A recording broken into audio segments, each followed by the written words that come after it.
Eh bien bonjour, et voilà, ça fait 10 ans, oui 10 ans, jour pour jour. J'avais attaqué une aventure avec des musiciens professionnels. Et cette aventure, mon but à moi, c'était de récolter de l'argent pour donner aux associations handicapées, qui étaient chaleureux et vraiment convivial avec eux. On s'était mis d'accord sur les fonds et je ne touchais aucun centime sur ce titre-là. C'était la reprise que j'avais reprise, c'était le Sud, De Nino Ferrer. de Nino Ferrer, bien entendu. Les musiciens s'étaient carcassés pour faire une version vraiment typique et nouvelle pour pouvoir la faire avoir dans les kiosques de vente. Mais malheureusement, les gens n'ont pas marché.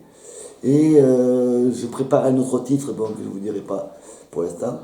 J'espère que bon, vous continuerez à cliquer sur le lien Titi chante le Sud. Il y a deux versions, dont une version qui a été revisitée par notre grand cinéaste Et réalisateur prétentieux. et réalisateur prétentieux Joseph. Et il y a la version originale qui a été faite par les musiciens professionnels que je salue et que je n'oublie pas cette aventure et surtout l'aventure qui a été magnifique, les pots de rire.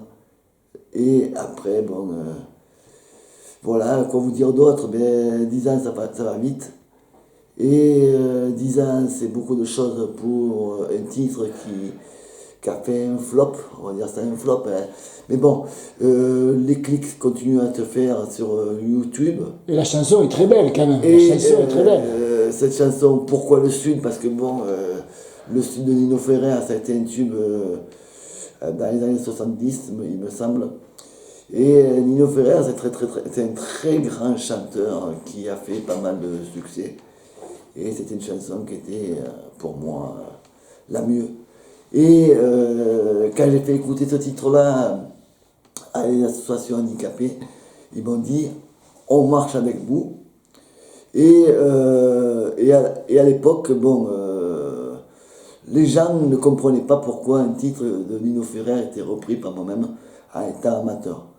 J'ai eu une aventure aussi très grande avec une grande chorale, qui bon maintenant la chorale, il y a plus de 2000 choristes dans la chorale, n'est-ce pas? Les Cœurs du Sud.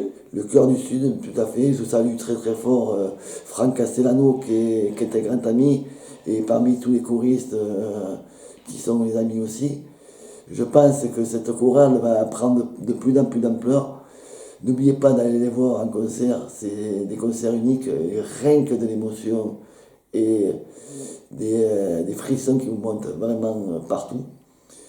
Et j'ai fait l'aventure aussi, la tournée Bar Matin, 10 matin, que je salue toute l'équipe, vraiment c'est une équipe formidable. Et on a bien sympathisé tous.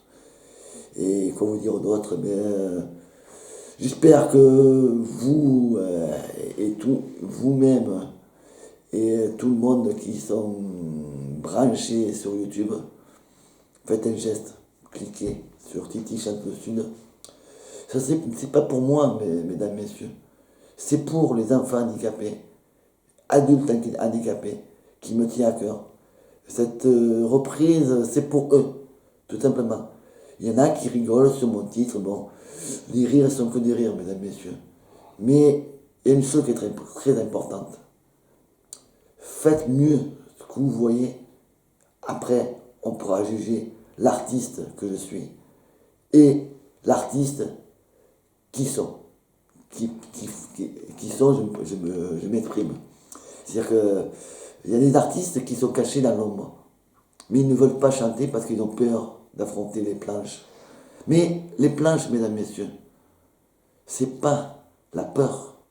C'est votre talent qui va faire la différence. C'est votre talent qui va jouer et qui va être aimé par le public. Parce que la seule et unique chose que nous, artistes, même les Chœurs du Sud, hein, les Chœurs du Sud, c'est les artistes hein, à part entière, c'est le public. Et c'est le public qui aime. Et c'est le public qui fait avancer l'artiste. Sans le public, l'artiste n'est rien. Voilà, je vous remercie, je vous dis à bientôt. Au revoir.